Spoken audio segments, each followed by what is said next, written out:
வெளிப்படுத்தின விசேஷம் 2ஆம் அதிகாரம். வெளிப்படுத்தல் 2ஆம் அதிகாரம் 7ஆம் வசனத்தை நான் வாசிக்கிறேன். ஆவியானவர் சபைகளுக்கு சொல்லுகிறதை காது உள்ளவன் கேட்க கடவன். ஜெயங்கொள்ளுகிறவனோ எவனோ அவனுக்கு தேவனுடைய பரதீசின் மத்தியில் இருக்கிற ஜீவ விருட்சத்தினுடைய கனியை புசிக்க கொடுப்பேன் என்று எழுது என்றார். அன்பின் ஆண்டவரே, இந்த ஆசீர்வதிக்கப்பட்ட வேலைக்காக உமக்கு நன்றி. இந்த வாசிக்கப்பட்ட வேத பகுதியை உம்முடைய கரத்திலே அடியான் ஒப்பு கொடுக்கிறேன். அடியான் உள்ளத்திலே இந்த வார்த்தையை வைத்து இன்றைக்கு இந்த வார்த்தையை அக்கினியாகவும் உம்முடைய அடியானை அக்கினி ஜுவாலையாகவும் மாற்றி இன்றைக்கு இந்த வசனத்தின் மூலமாக நிறைவேற வேண்டிய எல்லா ஆவிக்குரிய சரீரத்துக்குரிய நன்மைகளும் உம்முடைய ஜனங்கள் மேல் பலிக்கும்படி தூரத்திலேயும் ஆண்டவரே இந்த ஆர்க் டிவி, லைஃப் டிவி, இன்னும் அநேக ஷெக்கினா டிவி, இந்த விதமான டிவிகள் மூலமாய் பார்த்து கொண்டிருக்கிறார்கள். அவர்கள் மேலும் உம்முடைய ஆசீர்வாதத்தின் பிரசன்னம் தங்கி உம்முடைய விடுதலை உண்டாவதாக ஆசீர்வதியும். இயேசுவின் நாமத்தில் பிதாவே, ஆமென். தேவனுடைய நாமத்துக்கு மகிமை உண்டாவதாக.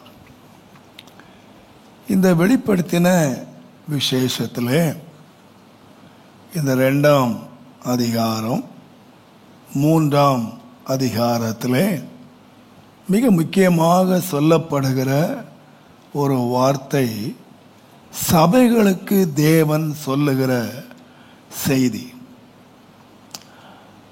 கர்த்தருடைய நாமத்துக்கு மகிமை உண்டாவதாக. ஆண்டவராகிய இயேசு இந்த உலகத்திலே நம்மை மீட்கும்படியாக இந்த உலகத்துக்கு வந்தார். நமக்காக ஜீவனை கொடுத்து அவர் மரித்து உயிரோடு அவர் எழுந்து பரத்துக்கு சென்றார். அவருடைய சுவிசேஷத்தை சீடர்கள், அப்போஸ்தலர்கள் மிக தீவிரமாக இந்த உலகத்துக்கு அறிவித்தார்கள். அப்பொழுது யோவான் என்கிற ஒருவன், யோவான் அப்போஸ்தலன், இந்த சுவிசேஷத்தின் நிமித்தமாக அறிவித்த வசனத்தின் நிமித்தமாக அவர் பத்மு என்ற தீவுக்கு நாடு கடத்தப்படுகிறார். கர்த்தருடைய நாளிலே அவர் ஆவிக்குள்ளான போது அவர் திரும்பவும் ஒரு இயேசுவை எங்கே சந்தித்தார் என்று கேட்டார். 7 நட்சத்திரங்களை கைகளிலே ஏந்தி கொண்டு குத்துவிளக்குகள் மத்தியிலே உலாவுகிறவராக அவர் தேவனை தரிசிக்கிறார். சபை நடுவிலே உலாவுகிறவராக அவர் இயேசுவை தரிசிக்கிறார். இயேசு பரத்துக்கு போய் சிங்காசனத்திலே உட்கார்ந்தார் என்று வாசிக்கிற நமக்கு அவர் உலாவுகிற ஒரு இடமாக தேவனுடைய சபை காணப்படுகிறது. இதை அவர் காண்பித்து விட்டு அவர் எழுதுகிறார். 7 குறிப்பிட்ட சபைகளுக்கு, அந்த நாட்களிலே இருந்த 7 சபைகளுக்கு அவர் செய்திகளை அனுப்புகிறார். ஒவ்வொரு சபைக்கும் அவர் செய்தி அனுப்பும்போது அந்த சபையினுடைய தூதனுக்கு என்று எழுதுகிறார். அந்த தூதனுக்கு அனுப்புகிற செய்தியை யார் கேட்க வேண்டும் என்று சொன்னால், விசுவாசிகளில் யாருக்கு காது இருக்கிறதோ அவர்கள் எல்லாரும் கேட்க வேண்டும். காது இருக்கிற எல்லாரும் என்ன செய்யணும்? நல்லா கேட்கணும், வசனத்தை கேட்கணும். இந்த கேட்கிறவர்கள் அவர்கள் கேட்டது மாத்திரம் அல்ல, இந்த 7 சபைகளுக்கும் ஒரு சுருக்கமான செய்திகளை கொடுத்துவிட்டு எல்லா சபைகளுக்கும் முடிவுரையாக எழுதும்போது ஜெயம் கொள்ளுகிறவன் எவனோ? கேட்கிற எல்லாரும் இல்லை, சபை விசுவாசிகள் எல்லாரும் இல்லை, கேட்கிறவைகளிலே ஒருவர் இருக்கிறார்கள். அவர்கள் யார் என்றால் ஜெயம் கொள்ளுகிறவர்கள். இந்த ஜெயம் கொள்ளுகிறவர்களுக்கு நீங்கள் இந்த 7 சபைகளுக்கும் 7 வித்தியாசமான பிரதிபலன்களை தேவன் கொடுப்பதை நீங்கள் வாசிக்கலாம். முதலாவது சபைக்கு ஜீவ விருட்சத்தினுடைய கனி கொடுக்கப்படுகிறது. 2ஆம் சபைக்கு 2ஆம் மரணத்தின் சேதம் இல்லாமல் அவர்கள் காக்கப்படுகிறதாக சொல்லப்படுகிறது. 3வது சபைக்கு மன்னாவை தேவன் கொடுப்பதாக சொல்லுகிறார். 4வது சபைக்கு அதிகாரம் கொடுப்பதாக சொல்லப்பட்டிருக்கிறது.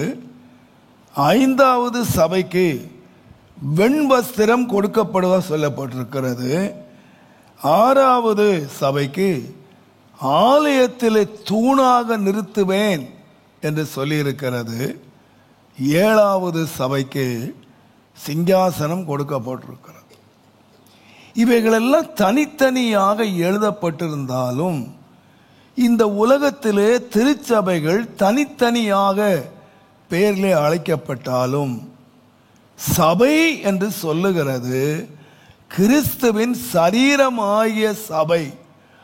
அங்கே பரலோகத்திலே வரும்பொழுது எபேசு சபை என்றோ, சிமிர்னா சபை என்றோ, பிலதெல்பியா சபை என்றோ தனித்தனியாக வரப்போகிறது இல்லை.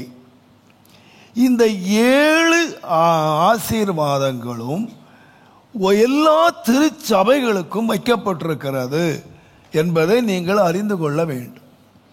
தேவனுடைய நாமத்துக்கு மகிமை உண்டாவதாக. நான் தாழ்மையாக விசுவாசிக்கிறேன், இந்த முதலாவது சபையாகிய எபேசு சபை ஜெயம் கொள்ளும் போது அதற்கு முதலாவது கொடுக்கப்படுகிற என்னன்னு கேட்டீங்கன்னா, திருச்சபை ஜெயங்கொண்டு மேலே வரும்போது முதலாவது கொடுக்கப்படுகிறதற்கு என்னவென்று கேட்டால், ஜீவ விருட்சத்தினுடைய கனியை தேவன் கொடுப்பதாக வாக்கு பண்ணுகிறார். நாம் எல்லாருக்கும் நன்றாக தெரியும், இந்த வேத புஸ்தகத்தினுடைய முதலாவது புஸ்தகத்திலே, ஆதியாகமத்தின் புஸ்தகத்திலே தேவன் மனிதனை உண்டாக்கி அவனுக்காக ஏதேன் தோட்டம் என்ற ஒரு தோட்டத்தையும் உருவாக்கி, அந்த தோட்டத்திலே நீ எல்லா கனிகளையும் நீ புசிக்கலாம் என்று சொல்லி ஆண்டவர் எல்லா கனிகளையும் அங்கே படைத்தார். ஆனால் ஒரே ஒரு கனியை விலக்கி வைத்தார்.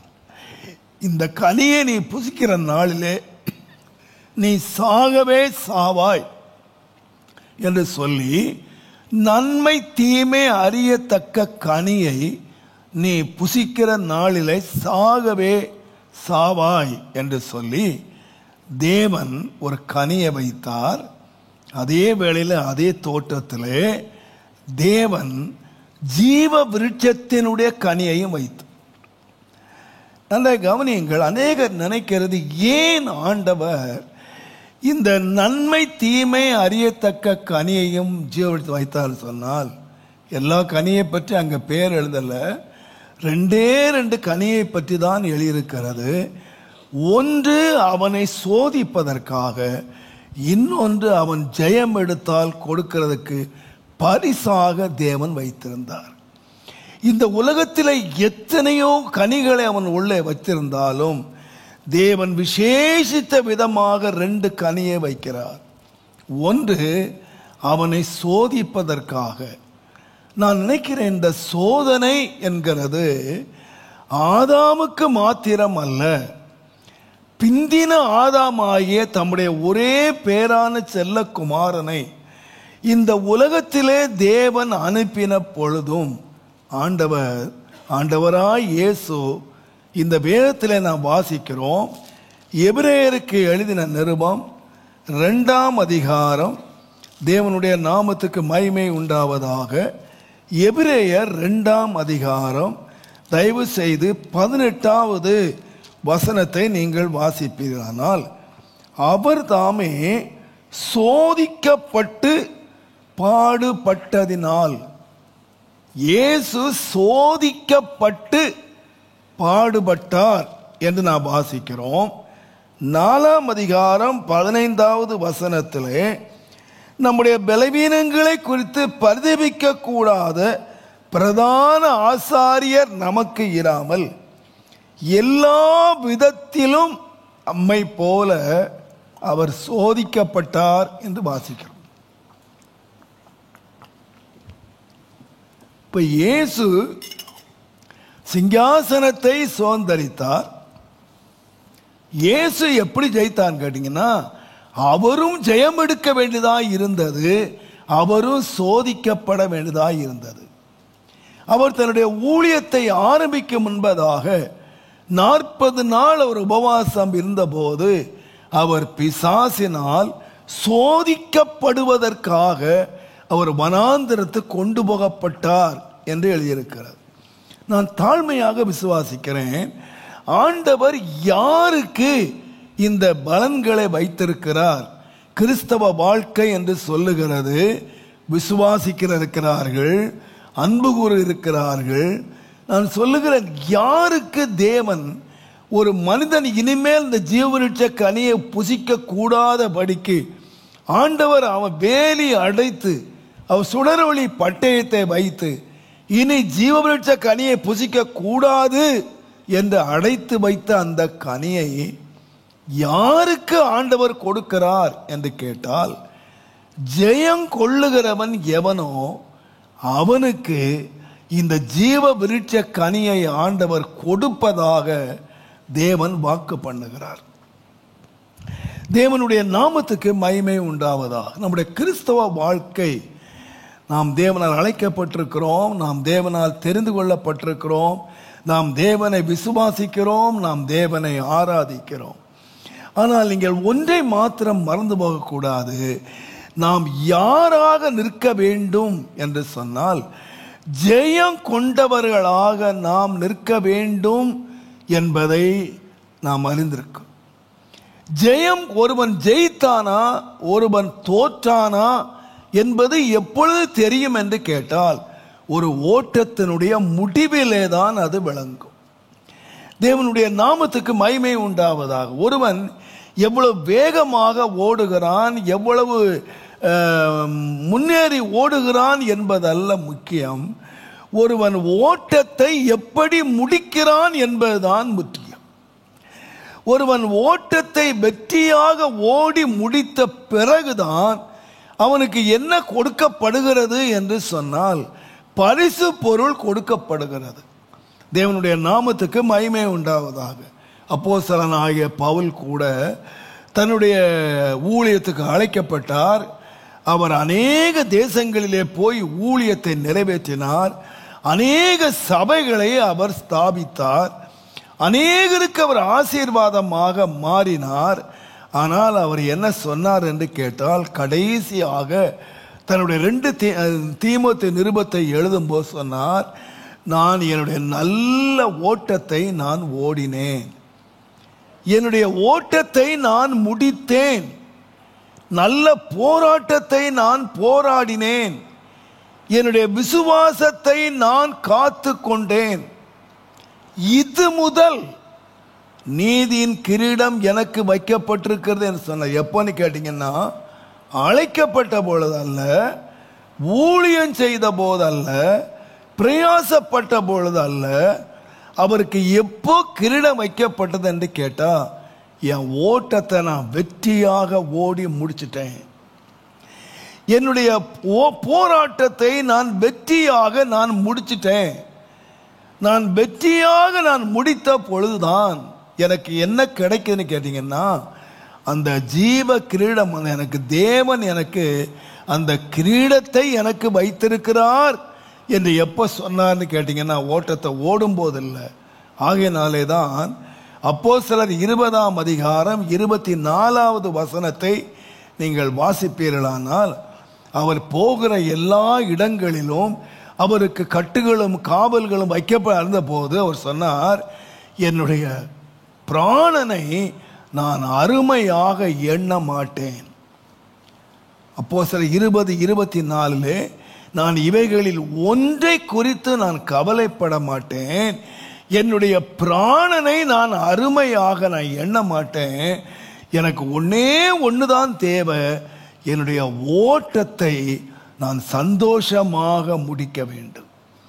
எப்படியாயிலும் ஓட்டத்தை முடிச்சிடணும்னு இல்லை, ஓட்டத்தை எப்படி முடிக்கணும்னு சொன்னா சந்தோஷமா முடிக்கணும். யாரு சந்தோஷமா முடிப்பாங்கன்னு கேட்டீங்கன்னா, எல்லாரும் ஓட்டத்தை முடிக்கலாம், ஆனா சந்தோஷமா முடிக்கிறவன் யாருன்னு கேட்டீங்கன்னா வெற்றி பெற்றவன் தான் ஓட்டத்தை முடிக்கும் போது சந்தோஷப்படுகிறான். மற்றவர்கள் எல்லாரும் ஓட்டத்தை முடித்தாலும் துக்கத்தோடு தலைகவிழ்ந்து கொண்டு வெளியே போகிறார்களே தவிர, அவங்க நினைக்கலாம் ஓட்டத்தை முடிச்சிட்டேன்னு சொல்லலாம், ஆனா அவங்களுக்கு பரிசு பொருள் கிடைக்காது. அவங்க 100 மீட்டர்ஸ் ஓடி இருக்கலாம், 1000 மீட்டர் ஓடி இருக்கலாம், அவங்க ஓடினாலும் ஒரு இமைப்பொழுதிலே தங்களுடைய பரிசை இழந்து போகிறார்கள். அவங்க வாழ்க்கையில ஓட்டத்தை முடிச்சிட்டேன்னு சொல்லலாம், ஆனா என்ன எப்படி முடிக்கலன்னா வெற்றியாக முடிக்கல, அவங்க துக்கத்தோடவே தன்னுடைய ஓட்டத்தை முடிக்கிறார்கள். ஆனால் ஒரே ஒரு கூட்டத்தார் மாத்திரம்தான் தேவனுடைய நாமத்துக்கு மகிமை உண்டாவதாக அவர்கள் சந்தோஷமாய் ஓட்டத்தை முடிக்கிறவங்க என்ன சொல்லுவாங்கன்னா, என் ஓட்டத்தை நான் முடித்தேன் என்று அல்ல, என் ஓட்டத்தை நான் சந்தோஷமா முடித்தேன் என்று சொல்லுகிறார்கள். தேவனுடைய நாமத்துக்கு மகிமையும் கனமும் உண்டாவதாக. ஆகையினால்தான் யாக்கோபு 1 அதிகாரத்திலே 12ஆம் வசனத்தை நீங்கள் வாசிப்பீர்களானால், யாக்கோபு 1 அதிகாரம் 12ஆம் வசனம், சோதனையை சகிக்கிற மனுஷன் பாக்கியவான், அவன் உத்தமன் என்று விளங்கின பிறகு கர்த்தர் தம்மிடத்தில் அன்பு கூறுகிறவர்களுக்கு வாக்குத்தத்தம் பண்ணின ஜீவ கிரீடத்தை பெறுவான். அப்ப நான் நினைக்கிறேன், தேவன் ஏற்கனவே ஆயத்தம் பண்ணிட்டார், அன்பு கூறுகிறவர்களுக்கு ஆயத்தம் பண்ணிட்டார், அந்த ஜீவ கிரீடத்தை வாக்கு பண்ணிட்டார். ஆனால் யார் பெற்றுக்கொள்வார்கள் என்று சொன்னால், கர்த்தருடைய வேதம் மிக தெளிவாக சொல்லுகிறது, அவன் உத்தமன் என்று விளங்க பண்ண வேண்டும். ஒரு அன்பு கூறுகிறவர்களுக்கு தேவன் ஆயத்தம் பண்ணி வச்சிருக்கிறார், தேவன் வாக்கு தத்தம் பண்ணி வச்சிருக்க கிரீடத்தை ரெடி பண்ணிட்டார். ஆனா யாரு பெற முடியும் அப்படின்னு கேட்டீங்கன்னா, அந்த ஜீவ கிரீடத்தை பெற ஆயத்தம் பண்ணுகிறவர்கள் தங்களை உத்தமர்களாக விளங்க பண்ண வேண்டும். தேவனுடைய நாமத்துக்கு மகிமை உண்டாவதாக. தேவன் அந்த யோபு சொல்லுகிற வேளையில், என்னுடைய உயிரோடு இருக்கிற வரைக்கும் என்னுடைய உத்தமத்தை நான் விளக்க மாட்டேன், அந்த உத்தமன் என்று விளங்க பண்ணினார். நம்ம உலகத்தில் வாழுகிற நாட்களிலே நாம யாராக விளங்க பண்ணணும் என்று கேட்டால், நம்மை உத்தமர்களாக விளங்க பண்ணும் பொழுதுதான் தேவன் நமக்கு என்ன தரப்போகிறார் என்று கேட்டால் ஜீவ கிரீடத்தை நமக்கு தரப்போகிறார். ஆகையினால்தான் அப்போஸ்தலனாகிய பவுல் கொரிந்தியர் 1 அதிகாரம் 9ஆம் அதிகாரம் 24ஆம் வசனத்தை நீங்கள் வாசிப்பீர்களானால், 1 கொரிந்தியர் 9ஆம் அதிகாரம் 24வது வசனத்தை நாம் வாசிப்போமானால், பந்தய சாலையிலே ஓடுகிறவர்கள் எல்லாரும் ஓடுவார்கள், ஆகிலும் ஒருவனே பந்தயத்தை பெறுவான் என்று அறியீர்களா, நீங்கள் பெற்றுக்கொள்ளத்தக்கதாக ஓடுங்கள். இப்ப நாம் கிறிஸ்தவ வாழ்க்கை ஒரு ஓட்ட பந்தயம், பொறுமையோடே நமக்கு நியமித்திருக்கிற ஓட்டத்திலே நாம் ஓடும்படி அழைக்கப்பட்டிருக்கிறோம். விசுவாசத்தை துவக்கிறவரும் முடிக்கிறவரும் ஆகிய இயேசுவை நோக்கி நாம் எல்லாரும் ஓட வேண்டும், நாம் எல்லாரும் ஓடும்படி அழைக்கப்பட்டிருக்கிறோம். நாம் அழைக்கிற இந்த ஓட்ட பந்தயத்தில் எப்படி ஓட வேண்டும் என்று சொன்னால், வேதம் மிக திட்டமாக சொல்லுகிறது, எல்லாரும் ஓடலாம்ப்பா, எல்லாரும் ஓட்டத்தை ஆரம்பிச்சு ஓடிக்கிட்டு இருக்காங்க, ஆனால் நீங்க எப்படி ஓடுங்க என்று சொன்னால், பெற்றுக்கொள்ளத்தக்கதாக நீங்கள் ஓடுங்கள் என்று கர்த்தருடைய வேதம் சொல்லுகிறது.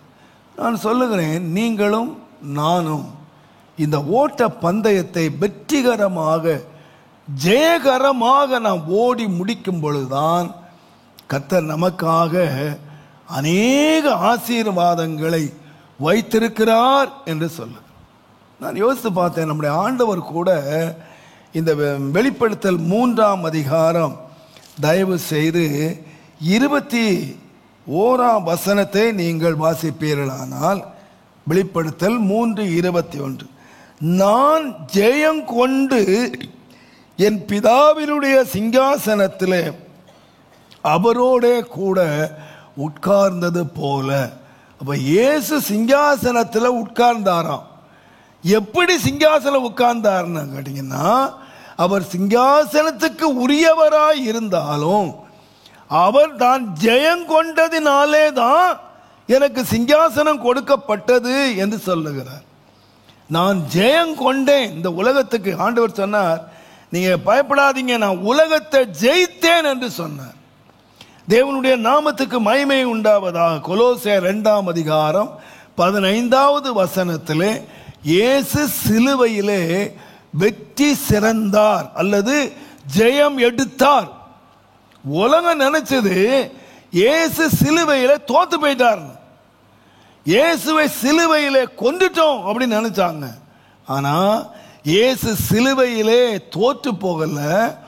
இயேசு ஜெயம் எடுத்தது எங்கே என்று கேட்டால், சிலுவையிலே அவர் வெற்றி சிறந்தார் என்று சொல்லப்படுகிறது. ஆகையினால தான் எபிரேயர் 12ஆம் அதிகாரம் 2ஆம் வசனத்திலே தனக்கு முன்னாக வைத்திருந்த சிங்காசனத்தின் பொருட்டு, சந்தோஷத்தின் பொருட்டு அவர் அவமானத்தை எண்ணாமல் அவர் சிலுவையை சகித்து எங்க போய் உட்கார்ந்தார்னா சிங்காசனத்தில் உட்கார்ந்தார்.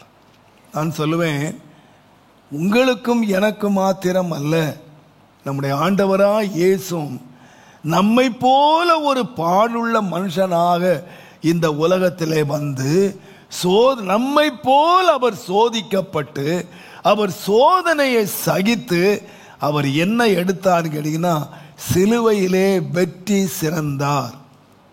தேவனுடைய நாமத்துக்கு மகிமை உண்டாவதாக. அப்படியானால் நீங்க ஒன்றை மறந்துடாதீங்க, நாம சிங்காசனத்துக்கு உரியவர்களாய் மாற வேண்டுமானால், இந்த ஜீவவிருட்ச கனிக்கு நாம் பங்குள்ளவர்களாக மாற வேண்டுமானால், நாம் யாராய் மாற வேண்டும் என்று கேட்டால், நாம் தேவனை விசுவாசிக்கிறவர்களாய் மாத்திரம் அல்ல, நம்முடைய வாழ்க்கையை நாம் இந்த உலகத்தில் முடிக்கும் போது நான் எப்படி முடிக்கணும்னு கேட்டீங்கன்னா, சந்தோஷமாய் முடிக்கணும். நான் வெற்றியோடு என்னுடைய வாழ்க்கையை முடிக்கணும்.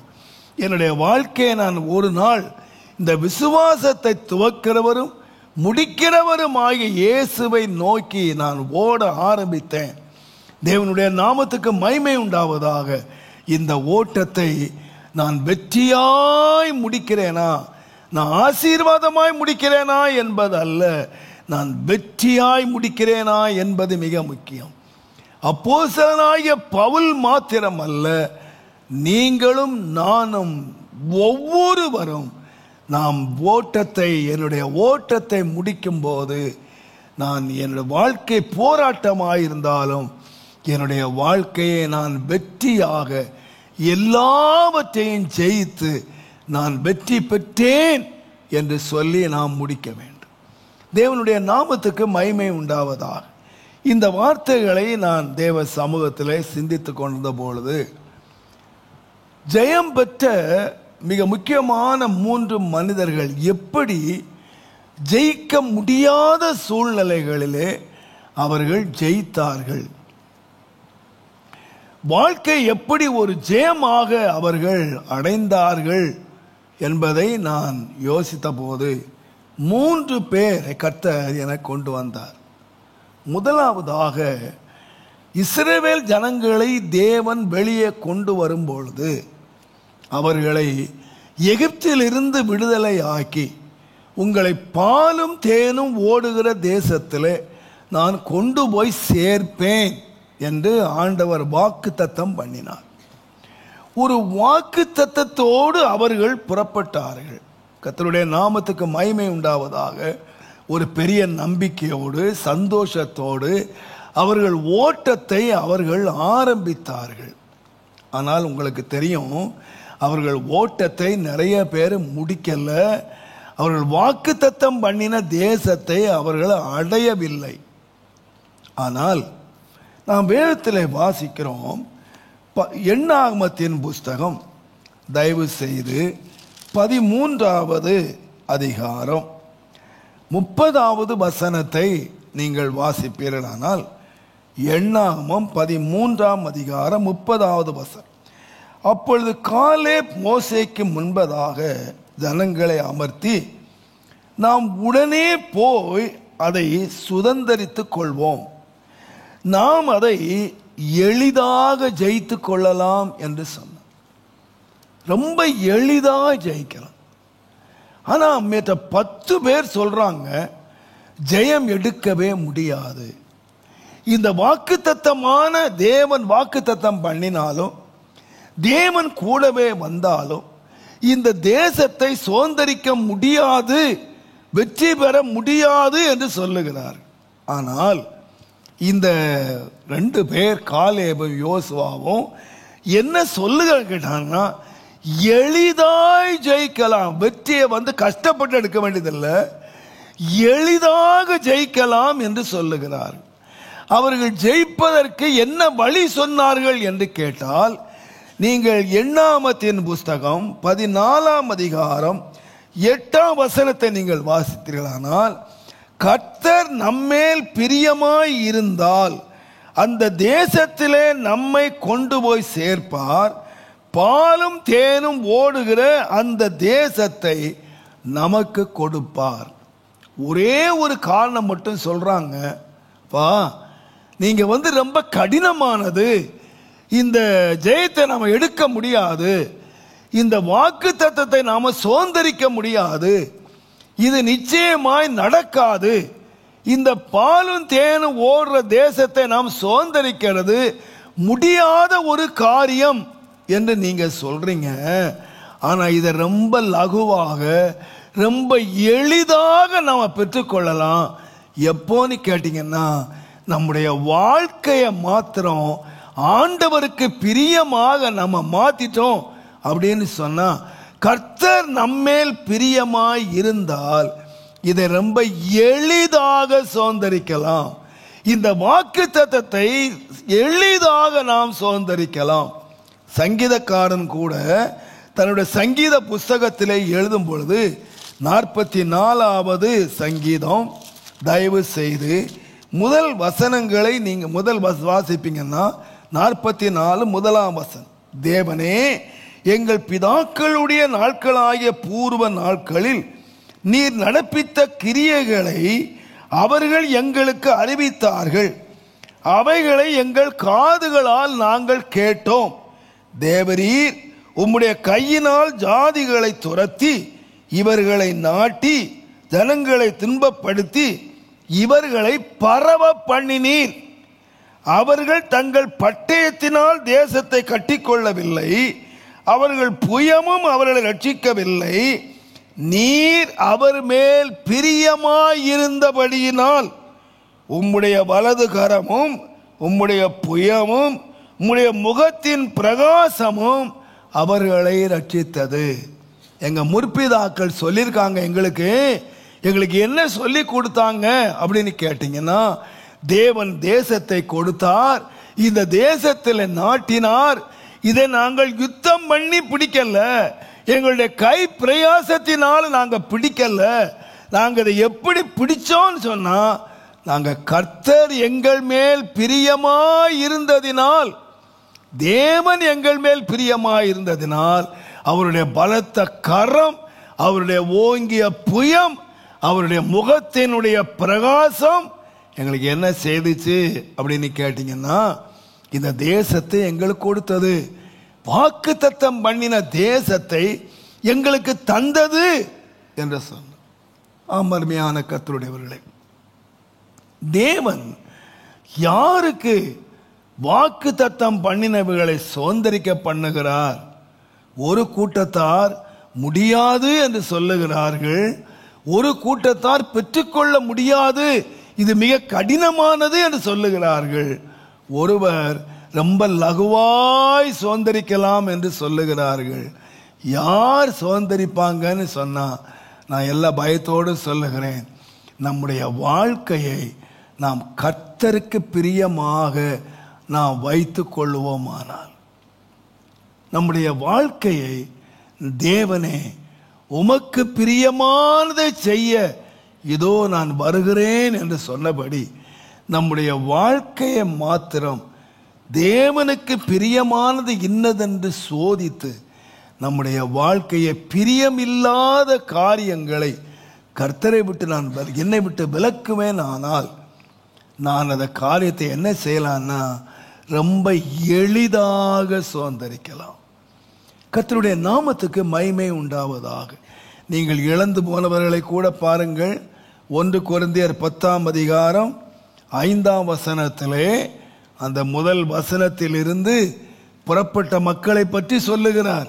அவர்கள் ஞான ஸ்நானம் பெற்றார்களாம், அவர்கள் ஆவியினாலே தாகம் தீர்க்கப்பட்டார்களாம், தேவன் அவர்களோடவே கூட நடந்தாராம்.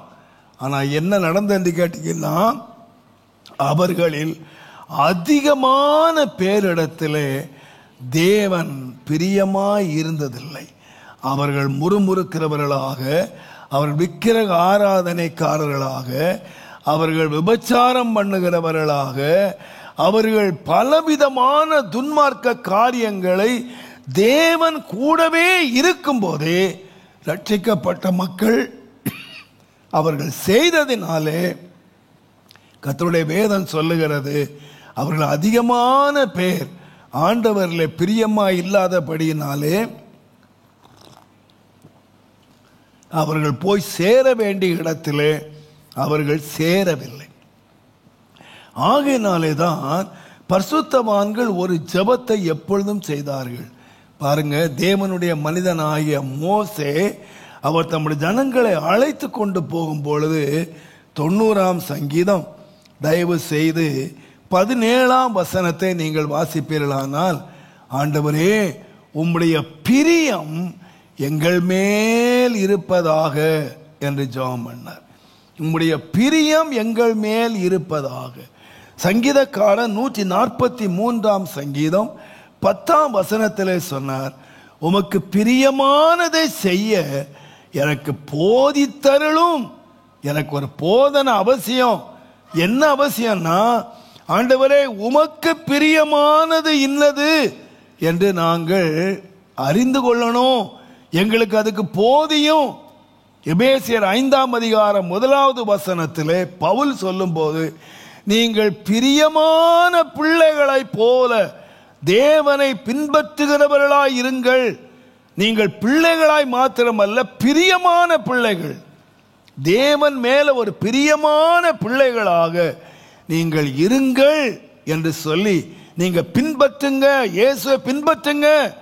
நீங்க எப்படி பின்பற்றுங்கன்னா, நான் ஒரு பிள்ளை என்று அல்ல, ஆண்டவரே ஒரு பிரியமான பிள்ளையாக என்னை பின்பற்ற உதவி செய்யும், உம்முடைய பிரியம் என் மேல் இருப்பதாக. நான் சொல்லுவேன், இந்த காலத்தில் நாம் லகுவாக தேவன் நம்முடைய வாக்கு சுதந்திரிக்க வேண்டுமானால் தேவன் வாழுவதற்கு கொஞ்ச காலத்தை கொடுத்திருக்கிறார். இந்த மோசே ஜெபம் பண்ணும்போது சொல்லுகிறார், ஆண்டவரே எங்களுடைய ஆயுசு நாட்கள் 70 வருஷம், பலத்தின் மிகுதியினால் அது 80 வருஷமாக இருந்தாலும் அதனுடைய மேன்மைகள் எல்லாம் சஞ்சலமும் வருத்தமாகவே இருக்கிறது. நான் நினைக்கிறேன், ஆயுசு நாட்கள் வர வர குறைந்து கொண்டே போய்கொண்டே இருக்கிறது. நேற்றை கண்டவர்களை நாம் இன்றை காணவில்லை. நம்முடைய ஆயுசனுடைய முடிவு எப்பொழுது என்று நமக்கு தெரியாது. நம்முடைய கையிலே தேவன் வாழும்படியான கொஞ்ச காலத்தை தேவன் நமக்கு தந்திருக்கிறார். இந்த காலத்திலே நாம் எவ்வளவு சாதித்தோம் என்பதல்ல, நாம் எவ்வளவு சம்பாதித்தோம் என்பதல்ல, நாம் எவ்வளவு ஆசீர்வாதமாய் இருந்தோம் என்பதல்ல. நான் நினைக்கிறேன், வாழ்ந்த காலங்கள் ஆண்டவருக்கு பிரியமாக நாம் வாழ்ந்தோமா? ஆண்டவருக்கு பிரியமாக, ஆண்டவர் என்னை பார்த்து, என் பிரியமே நீ பூரண ரூபவதி, உன்னிலே பழுது ஒன்றுமே இல்லை என்று சொல்லத்தக்கதாக அந்த மணவாட்டியே சொன்னாளே, நான் நேசருடையவள், அவருடைய பிரியம் என் மேல் இருக்கிறது என்று சொல்லத்தக்கதாக என்னுடைய வாழ்க்கை பிரியமாக, நான் கர்த்தருக்கு பிரியமாக என் வாழ்க்கையை நான் வைத்திருக்கிறேனா என்கிற கேள்வியை நாம் கேட்டு, கர்த்தருக்கு பிரியமானது இன்னது என்று சோதித்து நாம் வாழ்க்கையை கர்த்தருக்கு பிரியமாய் வைத்துக் கொள்வோமானால், சாமுவேலை பற்றி எழுதும் போது அவன் கர்த்தருக்கும் அவன் மனுஷருக்கும் அவன் பிரியமுண்டாக நடந்து கொண்டான் என்று எழுதியிருக்கிறது போல, நம்முடைய வாழ்க்கை கர்த்தருக்கும் பிரியமாயிருக்க வேண்டும், நம்முடைய வாழ்க்கை மனுஷருக்கும் பிரியமாயிருக்க வேண்டும். ஆகையினாலே தான் சங்கீதக்காரர் ஜெபத்தை ஆண்டவருக்கு நேராக ஏறெடுத்தார். சங்கீதங்களின் புஸ்தகம் 19ஆம் சங்கீதம் 14வது வசனத்தை நீங்கள் வாசிப்பீர்களானால், என்னுடைய என் கன்மலையும் என் மீட்பருமாகிய கர்த்தாவே, என்னுடைய வாயின் வார்த்தைகளும் என் இருதயத்தின் தியானமும் உம்முடைய சமூகத்திலே. வாயின் வார்த்தை என்று சொல்லுகிறது மனிதனோட பேசுகிறது, இருதயத்தினுடைய தியானம் என்று சொல்லுகிறது தேவன் பார்க்கிறார். வாயை மனிதன் பார்க்கிறான், இருதயத்தை தேவன் பார்க்கிறார். இப்போ வெளியரங்கமாக மனிதன் பார்க்கிற, மனிதன் கேட்கிற, மனிதனுக்கு முன்பதாகவும் என்னுடைய வாயின் வார்த்தைகள் பிரியமா இருக்கணும். என்னுடைய இருதயத்திலே நான் தியானிக்கிற அல்லது மனிதன் பார்க்க முடியாத இடத்திலே என் இருதயம் எப்படி இருக்கணும்னு கேட்டீங்கன்னா, உமக்கு பிரியமா இருக்கணும் கர்த்தாவே. தேவனுடைய நாமத்துக்கு மகிமை உண்டாவதாக. நான் சொல்லுவேன், ஜெயம் கொள்ளுகிறவன் எவனோ அவனுக்கு நான் என்னுடைய ஜீவ விருட்சத்தினுடைய கனியை நான் கொடுப்பேன். சபையாருக்கு கொடுப்பேன்னு சொல்லலை, சபையினுடைய தூதனுக்கு நான் கொடுப்பேன்னு சொல்லலை. உனக்கு தான் செய்தி கொடுக்கப்பட்டது, நீ சபையினுடைய தூதனாய் இருக்கிறதுனால உனக்கு நான் கனி கொடுப்பேன் அப்படின்னு சொல்லலை. காது உள்ளவர்களாய் கேட்கிறார்களே அவர்களுக்கு நான் கொடுப்பேன் அப்படின்னு சொல்லலை. எபேசு சபையாருக்கு நான் கொடுப்பேன் அப்படின்னு எந்த சபைக்கும் சொல்லலை. செய்தியை சபைக்கு சொன்னாலும், அநேகர் வசனத்தை கேட்கிறவர்களாய் இருந்தாலும், தேவன் குறிப்பிட்ட ஒரு கூட்டத்தாருக்கு தேவன் வாக்கு தத்தம் பண்ணுகிறார். யார் என்று கேட்டால், ஜெயம் கொள்ளுகிறவன் எவனோ. அப்ப ஜெயம் என்று சொல்லுகிறது ஒரு குழுவாக அல்ல, ஒரு சபையாக அல்ல. ஏசிய சபையெல்லாம் ஜெயம் கொண்டு பரலோகம் நினைக்காதீங்க. ஒரு குறிப்பிட்ட சபை ஜெயம் கொண்டு பரலோகம் போக போறதில்லை. ஜெயம் என்று சொல்லுகிறது தனி மனிதன் பெற வேண்டியது. கேட்கிறது எல்லாரும் கேட்கலாம், 10,000 பேர் கூடி கேட்கலாம், 10 லட்சம் பேர் கூடி கேட்கலாம், 10 லட்சம் பேர் சேர்ந்து ஓடலாம். ஆனால் ஓட வெற்றி பெறுகிறவன் யார் என்று கேட்டால் ஒருவன். நீங்களும் நானும் கேட்கிறவர்களாய் மாத்திரமல்ல, நீங்களும் நானும் எழுதுகிறவர்களாய் மாத்திரம் அல்ல, நீங்களும் நானும் ஒரு போதகனாக தூதனாக இருந்தால் போதாது. நாம் யாரா இருக்கணும்னு கேட்டீங்கன்னா, ஜெயம் கொண்டவர்களாக, வெற்றி பெற்றவர்களாக. என்னுடைய வாழ்க்கையை நான் முடிக்கும் போது என் ஓட்டத்தை நான் ஜெயமாக ஓடி நான் முடித்தேன். என் ஓட்டத்தை வெற்றியாக நான் முடிச்சிட்டேன். எத்தனையோ போராட்டங்கள் வந்தது, எத்தனையோ இடரல்கள் வந்தது, எத்தனையோ அவமானங்கள் வந்தது, நிந்தைகள் வந்தது. அந்த எல்லாவற்றையும் நான் தாண்டி அவமானத்தை எண்ணாமல் சகித்து என்னுடைய ஓட்டத்தை நான் வெற்றியாய் முடித்த இயேசுவை போல நான் சொல்லுவேன், நம்முடைய வாழ்க்கை வெற்றியாய் முடிய வேண்டுமானால் முதலாவது நம்முடைய வாழ்க்கை கர்த்தருக்கு பிரியமான வாழ்க்கை. எத்தனையோ காரியங்களை நான் சொல்லுவேன். எனக்கு இந்த பாயிண்டை மாத்திரம் இன்னைக்கு சொல்லி நான் முடிக்கிறேன். என் வாழ்க்கையை கர்த்தருக்கு பிரியமாய் வைத்துக் கொள்ளுங்கள். இரண்டாவது வெற்றி பெற்ற மனிதர்களை நீங்கள் கவனித்தீர்களானால், நாம் அடிக்கடி நினைக்கிறது போல தானியேலின் புஸ்தகம் 3ஆம் அதிகாரம்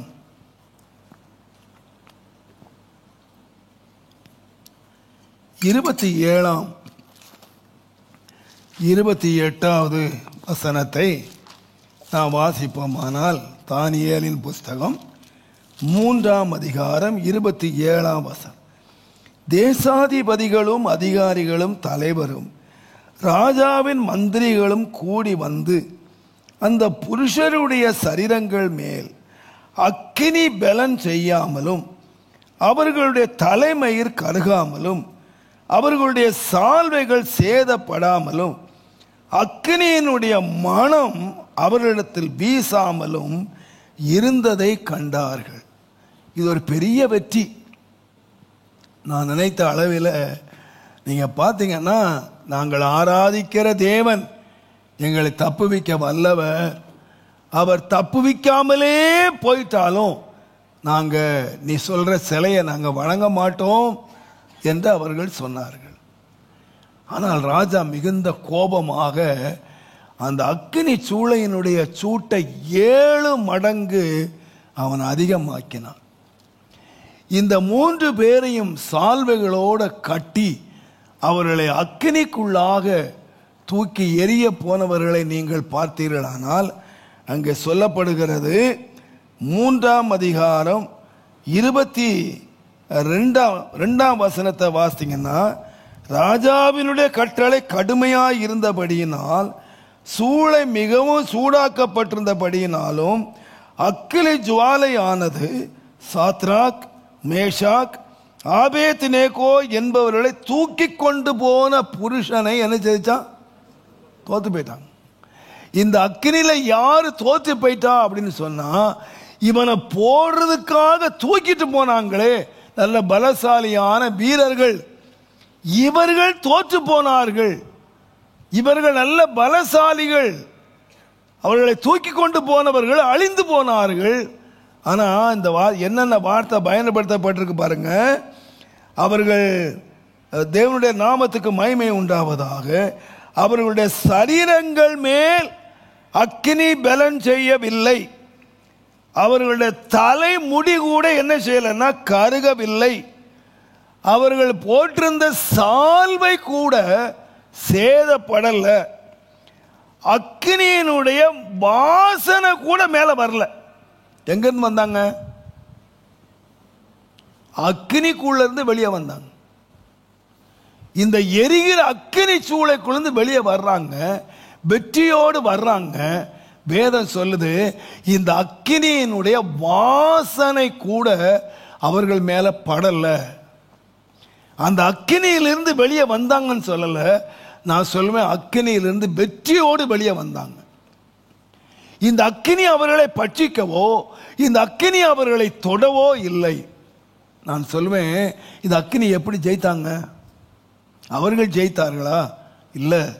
நான் சொல்லுவேன், கர்த்தருடைய வேதம் மிக தெளிவாக அடுத்த வசனம் சொல்லுகிறது.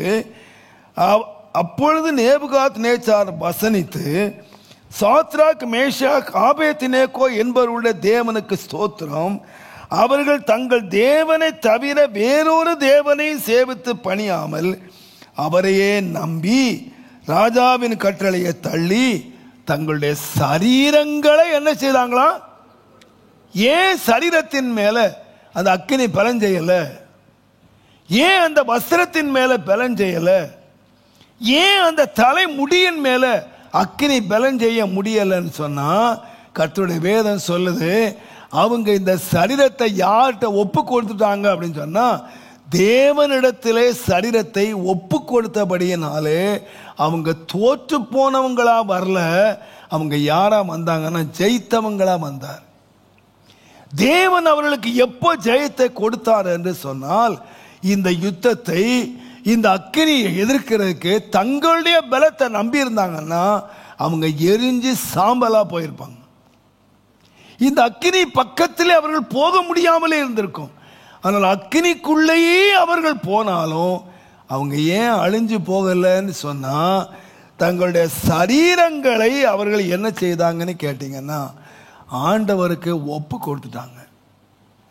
நான் சொல்லுவேன், ஆண்டவருக்கு நம்முடைய சரீரங்களை ஒப்பு கொடுக்கிறது என்பது லகுவான காரியம் அல்ல. தேவனுடைய நாமத்துக்கு மகிமை உண்டாவதாக. ஆகையினாலே தான் அப்போ ரோமர் 12ஆம் அதிகாரம் 1ஆம் வசனத்திலே உங்கள் சரீரங்களை நீங்கள் ஒப்பு கொடுங்கள், அதுதான் நீங்க செய்யக்கூடிய புத்தி உள்ள ஆராதனை. நாம என்ன செய்துட்டோம்னா நம்முடைய ஆத்மாவை ஒப்பு கொடுத்துட்டோம். ஆண்டவரே என்னுடைய இருதயத்தை ஒப்பு கொடுக்கிறேன்னு சொல்றோம், என் பணத்தை ஒப்பு கொடுக்கிறேன்னு சொல்றோம், என் பொருளை ஒப்பு கொடுக்கிறேன்னு சொல்றோம், என்னத்தெல்லாமோ ஒப்பு கொடுக்கிறோம். ஆனால் நாம் எதை ஒப்பு கொடுக்கிறது இல்லை என்று சொன்னால் நம்முடைய சரீரங்களை நாம் ஒப்பு கொடுக்கிறது இல்லை. நான் சொல்லுவேன், கர்த்தருடைய வேதம் மிக தெளிவாக சொல்லுகிறது. யார் ஜெயம் எடுத்தார்கள் என்று சொன்னால், முதலாவது பிரியமாக வாழ்ந்தவர்கள், இரண்டாவதாக ஒரு ஒப்பு கொடுக்கிற ஒரு கூட்டம் இருக்கிறது என்பதை நீங்கள் மறந்துவிடக்கூடாது. ஆகையினாலே தான் அப்போஸ்தலனாகிய பவுல் எழுதும்போது நாம் அடிக்கடி கவனித்தாலும் 2 தீமோத்தேயு 1ஆம் அதிகாரம் தயவு செய்து 12வது வசனத்தை நீங்கள் வாசிப்பீர்களானால், 2 தீமோத்தேயு 1ஆம் அதிகாரம் 12ஆம் வசனத்திலே கர்த்தருடைய நாமத்துக்கு மகிமை உண்டாவதாக. நீங்கள் இந்த 12ஆம் வசனத்தை வாசிப்பதற்கு முன்பதாக நீங்கள் 9ஆம் வசனத்திலிருந்து நீங்கள் வாசித்தால் நன்றாய் விளங்கும். அவர் நம்முடைய கிரியைகளின்படி நம்மை ரட்சிக்காமல் தம்முடைய தீர்மானத்தின்படியும் ஆதிகாலம் முதல் கிறிஸ்து இயேசுவுக்குள் நமக்கு அருளப்பட்ட கிருபையின்படியும் நம்மை ரட்சித்து பரிசுத்த அழைப்பினாலே அழைத்தார். நம்முடைய இரட்சகராய் இயேசு கிறிஸ்து பிரசன்னமானதினாலே அந்த கிருபை இப்பொழுது வெளிப்படுத்தப்பட்டிருக்கிறது. அவர் மரணத்தை பரிகரித்து ஜீவனையும் அழியாமையும் சுவிசேஷத்தினாலே வெளியரங்கமாக்கினார்.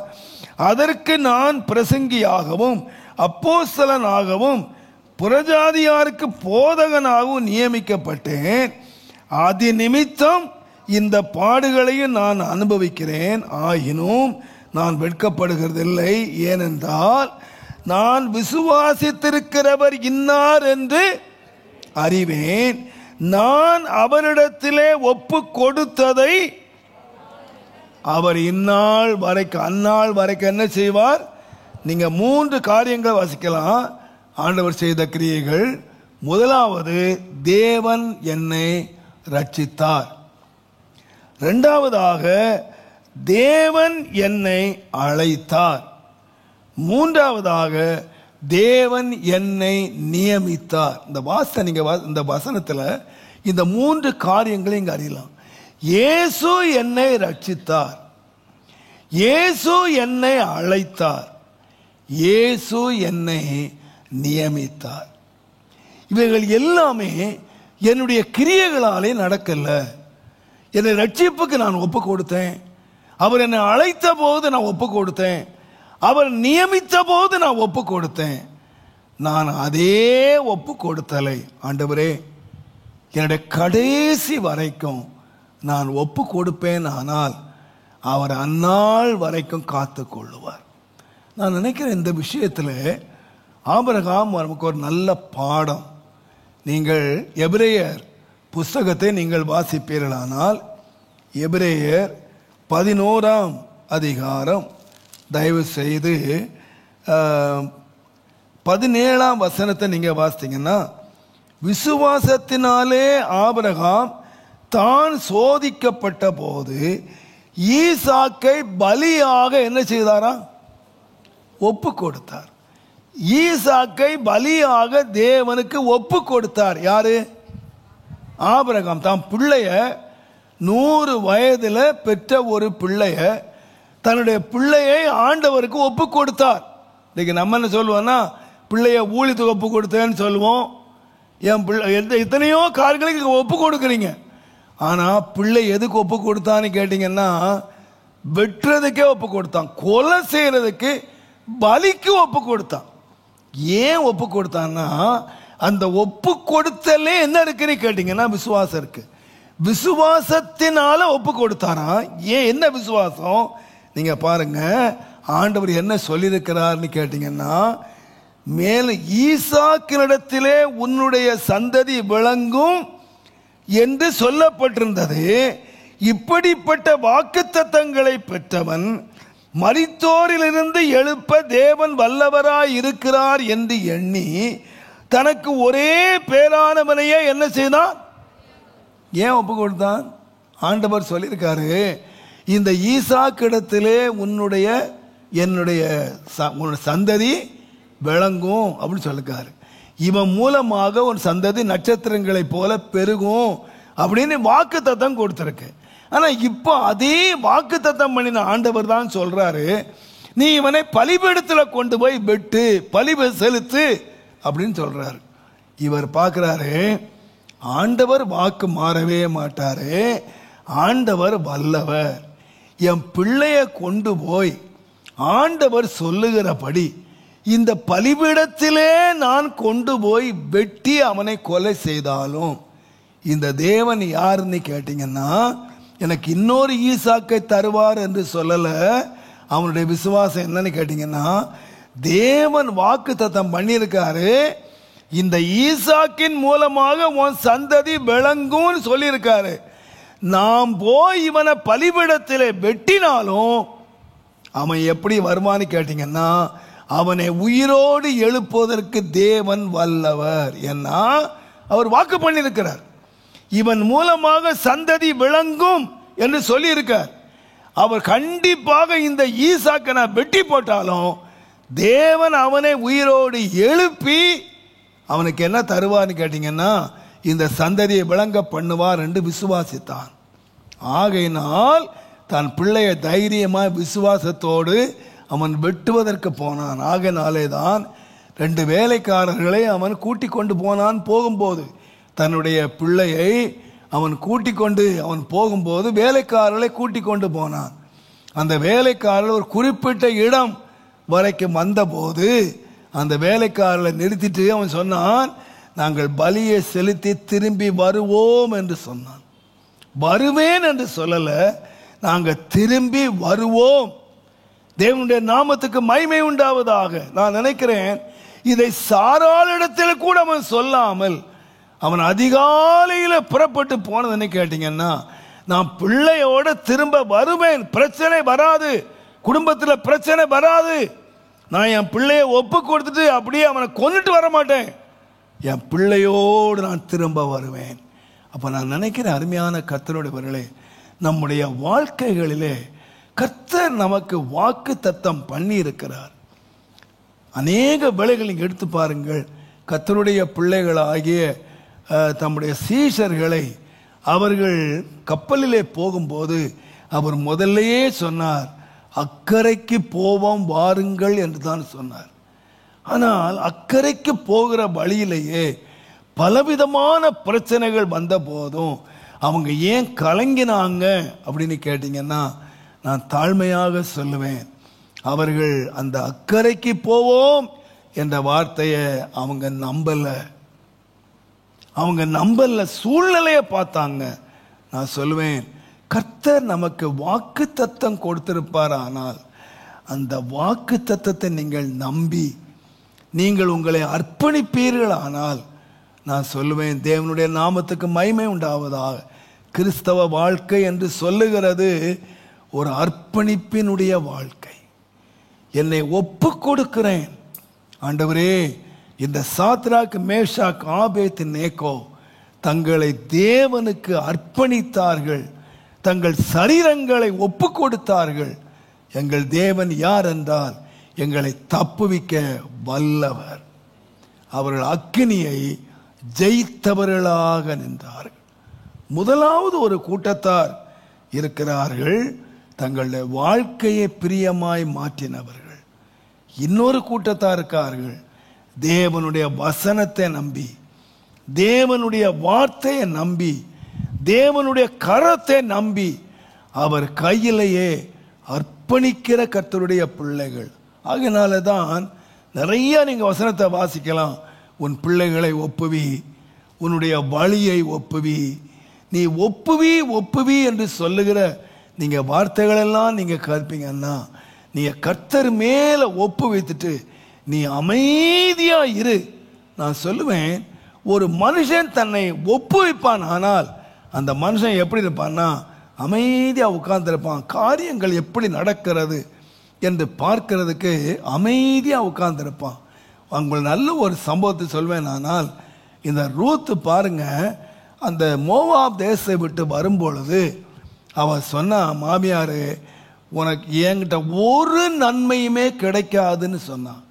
ஆனாலும் அவள் சொன்னா, நான் நீ சாகிற இடத்துலையே நான் சாவேன், அந்த தேவன்தான் என்னுடைய தேவன் சொல்லி நம்பி வந்தாள். ஒரு நாள் அவள் சொன்னா, அம்மா நீ இவ்வளோ நன்மை செய்கிற, நான் உனக்கு நன்மை செய்யணும் என்று சொன்னபோது நான் நினைக்கிறேன், அவள் சொன்னா, நீ நல்லா குளிச்சுட்டு ட்ரெஸ் மாற்றிட்டு ராத்திரியில் போவாஸ் என்கிற ஒருத்தன் அந்த வயல்வெளியில் படுத்திருப்பான், நீ அவனிடத்திலே போய் அவன் பாதத்தில் படுத்து அவன் போர்வையை போர்த்திக்கொள், அவன் என்ன சொல்லுகிறான் என்று கேள் என்று சொல்லிட்டு வந்துட்டா. இவ சொன்னபடியே அவள் செய்து அந்த போவாஸுக்கு தன்னை அர்ப்பணித்து விட்டு வந்தாள். நான் சொல்லுவேன், அந்த அம்மா சொல்றாங்க, நீ அமைதியா இரு, நீ அவங்ககிட்ட சொல்லிட்டல்ல, அவங்ககிட்ட ஒப்பு கொடுத்துட்டல்ல, அவங்ககிட்ட உன்னுடைய காரியங்களை சொல்லிட்டல்ல, நீ அமைதியா இரு, உன் காரியத்தை முடிக்கிற வரைக்கும். யார் அமைதியா இருக்க மாட்டார்னா அவன் அமைதியா இருக்க மாட்டான். நீ எப்படி இரு, நீ ஒப்பு கொடுத்துட்டியா, ஆண்டவர் உனக்கு அவர் பாதத்தில் ஒப்பு கொடுத்துட்டியா, நீ ஒன்றுக்குமே கவலைப்படாம நீ எல்லாவற்றையும் அவருக்கு சொல்லிட்டியா, ஒப்பு கொடுத்துட்டியா, அமைதியாயிரு. படகை ஓட்டுகிறவர் அவர், சுக்கானை பிடித்திருக்கிறவர் அவர். கர்த்தருடைய நாமத்துக்கு மகிமை உண்டாவதாக. நம்முடைய ஒப்பு கொடுத்தல் என்ற வாழ்க்கை என்று சொல்லுகிறத நான் சொல்லுவேன். அமைதியாயிருக்கிறார்கள். எப்படி நடக்கிறது பார்க்கலாம், கர்த்தர் எப்படி அதை செயல்படுத்துகிறார் என்று பார்க்கலாம். ஆம் அருமையானவர்களே, கர்த்தர் மேல் நம்பிக்கையாயிருக்கிற மக்கள் திடம் மனதாயிருக்கிறார்கள். சீயோன் பர்வதத்தை போல அவர்கள் அசையாமல் இருக்கிறார்கள் என்று சொன்னால், நீங்கள் கர்த்தருக்கு ஒப்பு கொடுத்தீர்கள், ஆனால் நீங்கள் ஒரு நாள் என்ன செய்ய மாட்டீங்கன்னா கலங்கவே மாட்டீங்க. நீங்கள் ஒரு நாள் என்ன செய்ய மாட்டீங்கன்னா அக்னியை கண்டோ எதை கண்டோ நீங்கள் கலங்கவே மாட்டீங்க. ஏனென்றால் நம்மை நடத்துகிறவர் கர்த்தர் நிச்சயமாய் நம்ம அக்கறை கொண்டு போய் சேர்ப்பார். ஆகையினாலே தான் அக்னி நடுவில் நடந்தாலும், நீ தண்ணீரை கடந்தாலும், எதை கடந்தாலும் நீ பயப்படாத, நான் அந்த இடத்துல இருக்கிறேன், நான் உன்னோடு இருக்கிறேன், நீ பயப்படவே பயப்படாத. ஆம் அருமையான கர்த்தருடையவர்களே, நாம் உண்மையாக ஆண்டவர்கிட்ட ஒப்பு கொடுத்திருக்கிறேன் என்று நான் சொல்வேன். ஆனால் அதனுடைய அடையாளம் என்ன என்று சொன்னால், நான் பயப்படவே மாட்டேன், நான் கலங்கவே மாட்டேன். அவரிடத்திலே ஒப்பு கொடுத்ததை கர்த்தர் அந்நாள் வரைக்கும் என்ன செய்வார்னா காத்து கொள்வார், கடைசி வரைக்கும் என்னை நடத்துவார். கர்த்தருடைய நாமத்துக்கு மகிமை உண்டாவதாக. உன் பிள்ளைகளை என்னிடத்திலே ஒப்புவி, உன்னுடைய பாரத்தை என்னிடத்திலே ஒப்புவி, உன் வழியை ஒப்புவி, நீ அவர் மேல் நம்பிக்கையாயிரு, திட நம்பிக்கையாயிரு. நான் சொல்லுவேன், அவரிடத்தில் நீங்கள் ஒப்பு கொடுத்ததை தான் அவர் காப்பார். அநேக நீங்கள் ஒப்பு கொடுத்துட்டாங்க, ஆனால் தங்கள் பக்கத்தில் வைத்து இது எப்படி நடக்குமோ? நான் சொல்வேன், நீங்கள் ஒப்பு கொடுத்துட்டீங்களா, கர்த்தர் எனக்காக எல்லாவற்றையும் செய்து முடிப்பார். நம்முடைய தேவன் முடிப்பார். என் பிள்ளைய அந்த பலிபீடத்திலே கொண்டு வந்து வைத்தாலும், நான் கொன்றே போட்டாலும் என் பிள்ளைய உயிரோடு எழுப்பி தம்முடைய வாக்குத்தத்தத்தை நிறைவேற்றுவதற்கு தேவன் வல்லவர். அல்லேலூயா. மரித்தோரிலிருந்து எழுப்ப தேவன் வல்லவர். தேவனுடைய நாமத்துக்கு மகிமை உண்டாவதாக. நீங்கள் ஒப்பு கொடுத்து விட்டு நீங்கள் அமைதியாய் உட்கார்ந்திருங்கள். கர்த்தர் நான் சொல்லுவேன், உங்களை ஜெயமாக நடத்த தேவன் உண்மை உள்ளவர். கடைசியாக ரோமர் 8ஆம் அதிகாரம், தேவனுடைய நாமத்துக்கு மகிமை உண்டாவதாக. ரோமர் 8ஆம் அதிகாரம் 35ஆம் வசனத்திலிருந்து நாம் வாசிப்போமானால், ரோமர் 8ஆம் அதிகாரம் 35 பாருங்க. உமது நிமித்தம் எந்நேரமும் கொல்லப்படுகிறோம், அடிக்கப்படும் ஆடுகளைப் போல எண்ணப்படுகிறோம் என்று எழுதியிருக்கிறபடி நேரிட்டாலும் கிறிஸ்துவின் அன்பை விட்டு நம்மை பிரிப்பவன் யார்? உபத்திரவமோ, வியாகுலமோ, துன்பமோ, பசியோ, நிர்வாணமோ, நாச மோசமோ, பட்டயமோ, இவை எல்லாவற்றிலேயும் நாம் நம்மில் அன்பு கூறுகிறவராலே முற்றிலும் யாரா இருக்கிறோம்?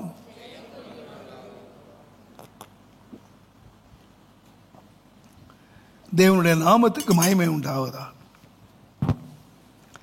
நீங்க வாசித்து பாருங்க. பவுல் சொல்றாரு, எந்நேரமும் கொல்லப்படுகிறோம், அடிக்கப்படுகிறோம்.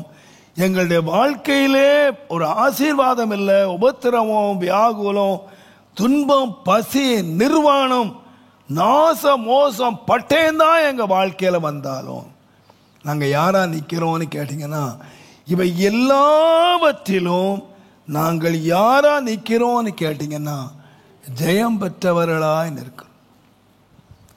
எப்படி நான் ஜெயம் பெற்றவர்களாய் நிற்கிறேன் என்று சொன்னால், அவர் சொல்றார், இந்த ஜெயம் எப்படி வந்ததுன்னா என்னிலே அன்பு கூறுகிறவர் இருக்கிறார். பிரச்சனைகள் என்னவா இருந்தாலும், பாரம் எதுவா இருந்தாலும், வழி எதுவா இருந்தாலும், நடக்கிற பிரச்சனை எவ்வளவா இருந்தாலும், இந்த நடத்துகிறவர் யாருன்னு கேட்டீங்கன்னா என்னை நேசிக்கிறவர், என்னை அன்பு கூறுகிறவர். ஆம் அருமையானவர்களே, அவர் வாக்குத்தத்தத்தை நிறைவேற்றுகிறவர் மாத்திரம் அல்ல. நான் சொல்லுவேன், நம்ம கரம் பிடிச்சவர் யாருன்னு கேட்டீங்கன்னா கடைசி வரைக்கும் நம்மிலே அன்பு கூறுகிறவர் என்ற ஒன்றை நீங்கள் வைத்திருப்பீர்களானால் நம்முடைய வாழ்க்கை எப்படி மாறிடும்னு கேட்டீங்கன்னா ஜெயமாக மாறும். நம்மிடத்திலே அன்பு கூறுகிறவராலே நாம் முற்றிலும் ஜெயம் கொள்ளுகிறவர்களாய் இருக்கிறோம். வேதம் சொல்லுகிறது, யோவான் எழுதின சுவிசேஷம் 13ஆம் அதிகாரம் 1வது வசனத்தை நீங்கள் வாசிப்பீர்களானால், பஸ்கா பண்டிகைக்கு முன்னே இயேசு இவ்வுலகத்தை விட்டு பிதாவினிடத்திற்கு போகும்படியான தம்முடைய வேளை வந்தது என்று அறிந்து தாம் இவ்வுலகத்தில் இருக்கிற தம்முடையவரிடத்தில் அன்பு வைத்தபடியே முடிவு பரியந்தம் அவர்களிடத்திலே அன்பு வைத்தார். எதுவரைக்கும் அன்பு வைத்தார் என்று கேட்டால் கடைசி வரைக்கும் அவர் அன்பு வைத்தவராய் இருந்தார். நான் சொல்ல அருமையானவர்களே, நம்முடைய வாழ்க்கையிலே வந்த அநேக காரியங்கள் நம்மால் விளங்க முடியவில்லை, நம்மால் புரிய முடியவில்லை. எல்லாமே நமக்கு விரோதமாக நடக்கிறது என்பதை நாம் ஒருவேளை நம்முடைய வாழ்க்கை அனுபவத்தில் நாம் பார்த்துருக்கிறோம். இவர் சொல்லுகிறது போல், பவுல் சொல்றது போல, நேரிட்டவைகள் எல்லாம் எனக்கு சாதகமாக நடக்கலை, எல்லாமே எனக்கு விரோதமாக நடக்கு. ஆனால் ஒன்று மாத்திரம் பவுலுக்கு தெரியும், தேவன் தம்மிடத்திலே அன்பு கூறுகிறவர்களுக்கு எல்லாவற்றையும் எப்படி முடிக்கிறார் என்று கேட்டால் நன்மையாகவே முடிக்கிறார். நான் நினைக்கிறேன், தேவனுடைய நாமத்துக்கு மகிமை உண்டாவதாக, தேவன் நம்மை நடத்துகிற பாதைகள் விளங்காமல் இருக்கலாம். நீங்கள் யோசிச்சு பாருங்க, 17 வயதில் இந்த யோசேப்பு என்கிற ஒரு வாலிபன், ஒரு இளம் பையன், கர்த்தர் அவங்கிட்ட சொன்னார், உன்னை எல்லாரும் வணங்குவாங்க, உன் சகோதரர் வணங்குவாங்க, உன் பெற்றோர் உன்னை வணங்குவாங்க, அப்படின்னு தேவன் வாக்குத்தத்தம் பண்ணினார். ஆனா வாக்குத்தத்தம் பெற்ற நாளிலே இருந்து அவன் வாழ்க்கையிலே அவன் அனுபவித்த அனுபவம் பார்த்தீங்கன்னா அதுக்கு எந்த அனுகூலமான காரியமும் இல்லை. அவன் உயர்வு வரும் என்ப சொல்வதற்கு எந்த அனுகூலம் இல்லை. கர்த்தர் ஒரு பெரிய எல்லாரும் வணங்கத்தக்கதாக ஒரு பெரிய உயர்வை கொடுத்ததுக்கு ஸ்டெப் பை ஸ்டெப் படிப்படியாக கர்த்தர் உயர்த்தியிருக்கணும். ஆனா எந்த அனுகூலமும் இல்லை. நான் சில வேளைகளில் யோசிப்பேன், கர்த்தர் என்னை ஆசீர்வதித்தார்னா படிப்படியா என்னை ஆசீர்வதிச்சார். ஆனா அவனை படிப்படியா ஆசீர்வதிக்கல, படிப்படியாய் வீழ்ச்சியை சந்தித்தான். சகோதரர் பொறாமை கொள்ளுகிறார்கள், அப்பா பொறாமை கொள்ளுகிறார். அவன் 20 வெள்ளிக்காசுக்கு விற்கப்படுகிறான். இதுவரைக்கும் செல்ல குமாரனாய் இருந்தவன் இப்ப அடிமையாக மாறுகிறான். அடிமையா மாறி சரி அடிமைதான் வேலை செய்யலான்னு கேட்டா கடைசியில் அவன் ஒரு விபச்சாரக்காரனாக பெயர் சூட்டப்பட்டு ஜெயிலுக்கு போறான். அங்க உட்கார்ந்த உயர்வுக்கு எந்த வழியும் இல்லை. விடுதலை பெற்றா போதும் என்ற நிலைமைக்கு அவன் வந்துட்டான், சூழ்நிலையே. ஆனால் வேதம் சொல்லுகிறது வசனம் அவனை புடமிட்டது. வசனம் என்ன சொல்லியிருக்கு? உன்னை மேல வைப்பேன், உன்னை எல்லாரும் போற்றுவார்கள். அவன் அமைதியாய் அவன் சகித்தான். எல்லாரும் நினைக்கலாம் எல்லாம் விரோதமா நடக்கு, கடவுள் கூட இருக்கிறான்னு சொல்றாங்க, ஏன் இந்த அவமானம்? கடவுள் கூட இருக்கிறான்னு சொல்றாங்க, ஏன் இந்த பொய்யான குற்றச்சாட்டு? கடவுள் கூட இருந்தா அந்த பொய்யான குற்றச்சாட்டு வருமா? இப்படியெல்லாம் அவமானம் வருமா? நாம நினைக்கிற கடவுள் கூட இருந்தா அப்படியே செழுமை எல்லாம் ஆசை வந்திருக்கிறோம். ஆனா பாரு, கடவுள் கூட இருந்த வேளையில தேவன் மறக்காம எழுதி வைத்திருக்கிற கர்த்தர் அவனோடே எங்க ஜெயில்ல. தேவன் கூட இருந்தார் எங்க? போத்திபார் வீட்டில். போத்திபார் வீட்டில் கர்த்தர் கூட இருக்கும் பொழுதுதான் அவனுடைய போத்திபாருடைய மனைவி அவன் மேல பொய்யாய் குற்றம் சாட்டுகிறாள். நீங்க யோசித்து பாருங்க, இயேசுவோட கூட இருக்கும் மேல இப்படி அவமானமான பழி வருமா? வரும், வந்தது. இயேசு கூட இருக்கிறவனுக்கு சிறைச்சாலை வருமா? வந்தது. நிந்தைகள் வந்ததா? வந்தது. ஆனால் அவைகள் எல்லாவற்றிலும் அவன் அமைதியாய் இருந்து அவன் எப்பொழுது ஜெயங்கொண்டான் என்று கேட்டால் நான் சொல்லுவேன், நம்ம போற பாதை ஒருவேளை நமக்கு விளங்காதா இருக்கலாம். யோபு சொல்லுகிற மாதிரி நான் தேவனை தேடியும் வலதுபுறம் போனா காணும், இடதுபுறம் போன காணும். ஆனா ஒண்ணு மாத்திரம் நல்லா தெரியும் எனக்கு, நான் போகிற பாதையை கர்த்தர் அறிவார். யாருமே நான் பார்க்க முடியல, என் வழி எனக்கே தெரியல, என்னை நடத்துகிறவரை தேடுறேன், அவரையும் காண முடியல. ஆனா ஒண்ணு மாத்திரம் தெரியும், என்னை அன்பு கூறுகிறவர், நான் போகிற பாதையை கர்த்தர் அறிவார். அந்த பாதையை ஒப்பு கொடுத்தாங்க.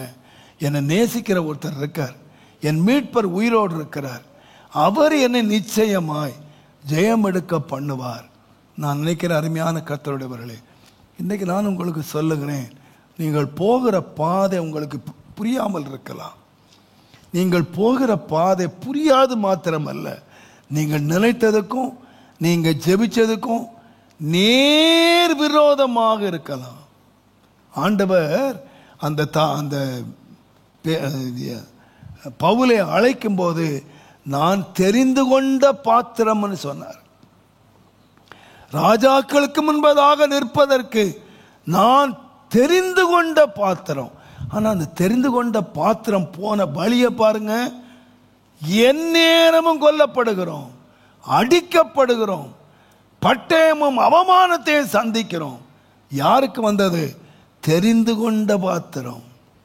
ஆனால் அந்த தெரிந்து கொண்ட பாத்திரத்துக்கு ஒன்று தெரியும், நாம் விரும்பாத எனக்கு விரோதமான காரியங்கள் சம்பவித்தாலும் என்னை அன்பு கூறுகிறவர் மாத்திரம் என்னை ஜெயமாய் முடிய பண்ணுவார். அல்லேலூயா. நான் சொல்லுவேன், இந்த அருமையான காலை வேளை நீங்க போகிற பாதை, உங்கள் வாழ்க்கையில் நடக்கிற சம்பவங்கள் உங்களுக்கு புரியாதா இருக்கலாம். ஆனால் உங்களை அழைத்தவர், உங்களை நியமித்தவர், உங்களை ரட்சித்தவர், உங்களை தெரிந்து கொண்டவர் அவர் யார் என்று கேட்டால் அவர் அன்புள்ளவர். அவர் அன்புள்ளவர் என்பதை மாத்திரம் நீங்க சகிச்சு தெரிஞ்சுக்குவீங்கன்னா, என்ன பாதையில கர்த்தர் கடந்து போனாலும் அந்த பாதை எப்படி முடியும்னு கேட்டீங்கன்னா நன்மையாய் முடிய பண்ணுவார். ஆகையினால் தான் வேதம் சொல்லுகிறது, கர்த்தருடைய நாமத்துக்கு மகிமை உண்டாவதாக, அவரிடத்தில் தேவனால் அழைக்கப்பட்டவர்களாய் அவரிடத்திலே அன்பு கூறுகிறவர்களுக்கு சகலமும், ஒன்று இல்லை ரெண்டு இல்லை, நம்முடைய வாழ்க்கையிலே நடக்கிற எல்லாமும் சகலமும் நன்மைக்கு ஏதுவாக தேவன் ஆயத்தம் பண்ணி வைத்திருக்கிற நன்மைக்கு நேராக நம்மை நடத்துகிறது எழுதப்பட்டிருக்கிறது. தேவன் நம்மை நடத்துகிறார். எதற்கு நேராக? என்னை நன்மையாய் முடிய பண்ணுவார். அல்லேலூயா. நம்ம எல்லாரும் கண்களை மூடுவோம். ஆண்டவரே, ஜெயங்கொள்ளுகிறவன் எவனோ அவனுக்கு நான் ஜீவ விருட்சத்தினுடைய கனியை நான் கொடுப்பேன். எப்படி ஜெயங்கொண்டார்கள்? தம்முடைய வாழ்க்கையை ஒரு காலத்தில் நமக்கு பிரியமாக நாம் வாழ்ந்தோம், மற்றவர்களுக்கு பிரியமாக நாம் வாழ்ந்தோம், எனக்கு பிரியமாய் சம்பவிக்க வேண்டும் என்று வாழ்ந்தோம். ஆனால் இன்றைக்கு என்னுடைய வாழ்க்கை ஆண்டவரை எனக்கு பிரியமாய் இருக்கிறதோ இல்லையோ, உமது பிரியத்தை செய்ய நான் இதோ வருகிறேன். உம்முடைய பிரியம் என் மேல் இருக்கட்டும். ஆண்டவரே, இந்த சரீரம் உம்முடையது. இந்த சரீரத்தில் வாக்கு பண்ணி இருக்கிறீர், ஏராள வாக்கு தத்தங்களை பண்ணி இருக்கிறீர். இதை நிச்சயமாய் நிறைவேற்ற வல்லவர். நான் முற்றிலும் உம்முடைய கரத்திலே என்னை அர்ப்பணித்து விடுகிறேன் கர்த்தாவே. இயேசுராஜா, என் வாழ்க்கையில் நான் நினைச்ச காரியங்கள் நடக்கலை, எல்லாம் எனக்கு விரோதமாய் நடக்குது. ஆனால் எனக்கு ஒன்று மட்டும் தெரியும், நீர் என்னிலே அன்பு கூறுகிறீர். கடைசி வரைக்கும் உம்முடைய அன்பு மாறாத ஆண்டவரே. எல்லாருடைய அன்பு மாறலாம்ப்பா. புருஷனுடைய அன்பு மாறலாம், மனைவியினுடைய அன்பு மாறலாம், பிள்ளைகளுடைய அன்பு மாறலாம். என்னை அழைத்த உம்முடைய அன்பு மாத்திரம் மாறவே மாறாதப்பா. அந்த அன்புக்கு நான் என்னை முற்றிலுமாய் ஒப்பு கொடுக்கிறேன் ஐயா. என்ன வந்தாலும் நம்போவே, என் நேசமேட்பரை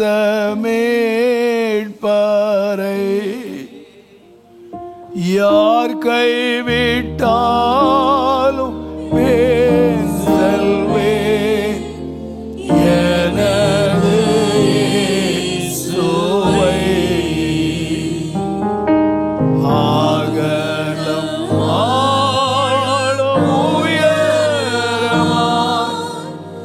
எவ்வளவு அன்பு கொண்டார்.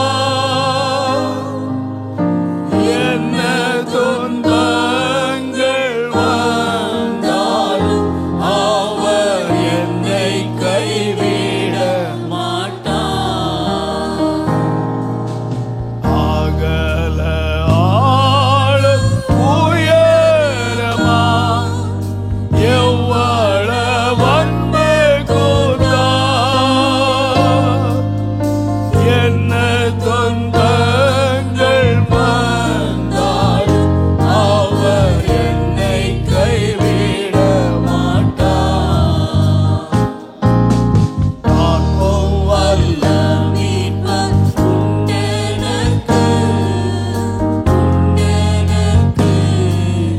உண்டெனக்கு, காக்கும் வல்ல மீட்பர் உண்டெனக்கு, காத்திடுவார் என்றுமே, காத்திடுவார் என்றுமே. எல்லாரும் எழுந்து நின்று சொல்லுவோம். என்னிடத்திலே அன்பு கூறுகிறவராலே நான் முற்றிலும் ஜெயம் கொண்டவனாக நான் இருப்பேன். நான் தோற்றவனாக அல்ல. அவருடைய அன்பை நான் சந்தேகப்படவே மாட்டேன். எல்லாம் எனக்கு விரோதமாய் நடக்கிறது. தேவன் என்னை அழைக்கும் போது நான் தெரிந்து கொண்ட பாத்திரம் என்று சொல்லி அழைத்தார். நான் உன்னை தெரிந்து கொண்டேன். எத்தனையோ ஆயிரங்களுக்கு மத்தியிலே, கோடிக்கணக்கான மக்கள் மத்தியிலே தேவன் என்னை தெரிந்து கொண்டார்.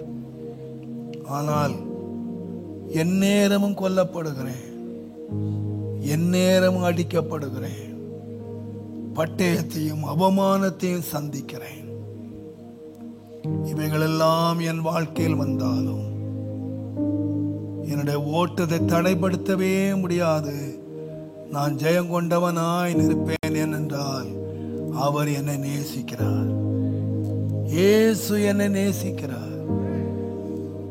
இயேசு என்னிலே அன்பு, மாறாத அன்பை அவர் வைத்திருக்கிறார். அவருடைய கரத்திலே முற்றிலும் ஒப்பு கொடுத்து, ஆண்டவரே, முழுமையாக உம்முடைய கரத்திலே நான் என்னை வைத்து உம்மை நம்புவேன். ஆண்டவரே, உம்மை நம்புவேன். அன்பின் ஆண்டவரே, உம்முடைய பிள்ளைகளை உம்முடைய அன்பான கரத்திலே அர்ப்பணிக்கிறேன். எங்களுடைய வாழ்க்கை ஒருவருடைய வாழ்க்கையாயிலும் தோற்று போன வாழ்க்கையாக, சோர்ந்து போன வாழ்க்கையாக, தளர்ந்து போன வாழ்க்கையாக அல்ல. எங்கள் வாழ்க்கை எல்லாம் ஜெயமுள்ள வாழ்க்கையாக, எங்கள் ஓட்டத்தை நாங்கள் ஜெயமாய் ஓடி முடிப்பதற்கு எங்களை அழைத்த தேவன் எங்கள் ஓட்டத்தை வெற்றியாய் முடிய பண்ணுவீர் என்று மனதார நம்பி உம்முடைய கரத்திலே நாங்கள் எங்களை அர்ப்பணிக்கிறோம். உம்முடைய மாறாத அன்பினால் ஆண்டவரே, நீர் எங்களை நேசித்து நாங்கள் உமக்கு பிரியமாய் நாங்கள் வாழ்ந்து உம்முடைய சமூகத்திலே வந்து சேர கிருபையாய் எங்களை ஆயத்தப்படுத்தும், பரிசுத்தப்படுத்தும், பலப்படுத்தும். இயேசுவின் நாமத்தில் பிதாவே. நம்முடைய கர்த்தராகிய இயேசு கிறிஸ்துவின் கிருபை, பிதாவாகிய தேவனுடைய அன்பும், பரிசுத்த ஆவியானவருடைய அந்நியோன்ய ஐக்கியமும், சமாதானமும், பாதுகாப்பும், வழி நடத்தலும் நம்முடைய ஆண்டவராகிய இயேசுவின் வருகை மட்டும் நம் அனைவரோடும் இருப்பதாக. ஆமென். என் ஆத்துமாவே, என் முழு உள்ளமே அவருடைய பரிசுத்த நாமத்தை ஸ்தோத்திரி. என் ஆத்துமாவே கர்த்தரை ஸ்தோத்திரி. கர்த்தர் செய்த சகல உபகாரங்களை மறவாது, அவன் அக்கிரமங்கள் எல்லாவற்றையும் மன்னித்து நோய்களை எல்லாம் குணமாக்கி பிராணனை அழிவுக்கு விலைக்கு மீட்டு கிருபையினால் இரக்கங்களினால் முடிசூட்டி நன்மையினால் வாய் கழுகுக்கு சமானமாய் வயது திரும்ப வாழ வயது போலாகும். ஆமென். கர்த்தர் உங்களை ஆசீர்வதிப்பார். கர்த்தர்